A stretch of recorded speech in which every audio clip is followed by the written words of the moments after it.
আজকে হলো ঈদের আগের দিন সকাল। তো সকালবেলায় অনেক বেশি ঝড় বৃষ্টি হয়েছিল, তো আমি বৃষ্টি দেখে তারপরে ঘুমিয়ে পড়েছিলাম।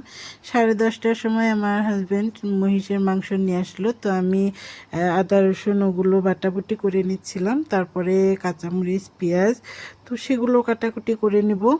তো পেঁয়াজটা বেশিরভাগ আমার হাজব্যান্ডকে দিয়েই কাটাই, কারণ আমার চোখে অনেক বেশি পানি আসে আর জ্বালা করে, ওই জন্য আর কি। আর আজকে আমি মাটির চুলায় রান্না করছি। মাটির চুলায় মাংসটা রান্না করব। অনেক দিন হলো একটা মাটির চুলা বানিয়ে রেখে দিয়েছিলাম, তো সেই মাটির চুলায় আর কি ঈদের মাংসটা রান্না করব বলে রেখে দিয়েছি। তো এই চুলায় কিন্তু আজকে ফার্স্ট রান্না করছি। আর এদিক থেকে আমার বাচ্চারা তো অনেক বেশি খুশি, মানে ওদের মনে হচ্ছিল আমি চড়ুই ভাতি রান্না করছি, এরকম একটা ব্যাপার। তো যাই হোক, ওরা চারপাশে তো এটা সেটা করছে আর আমি মাংসটা রান্না করে নিচ্ছি। তো ঝোলের পানি দিয়ে দেওয়ার পরে অনেকক্ষণ চুলার উপরে রেখে দেবো, এতে করে কিন্তু এই মহিষের মাংসগুলো মানে নরম হবে।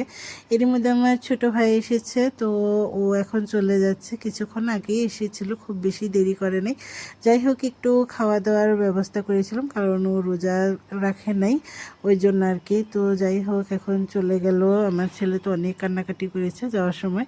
তো ওকে বিদায় দিয়ে তারপরে ছেলেকে থামিয়ে নিয়ে তারপরে আর কি অনেকক্ষণ পরে যখন ইফতারের সময় এসেছে, মানে তখন আর কি এগুলো বের করে নিলাম ইফতারি করার জন্য। তো এখানে খিচুড়ি রান্না করেছিলাম আর ওই মহিষের মাংস আর সাথে কিছু ভাজাভুজি, তো সেগুলো দিয়ে ইফতার করে তারপরে রাতে আমরা এই সাজানো, মানে আমাদের বাড়ির পাশে এত সুন্দর করে সাজিয়েছে, তো ভাবলাম সবাই মিলে দেখতে যাই।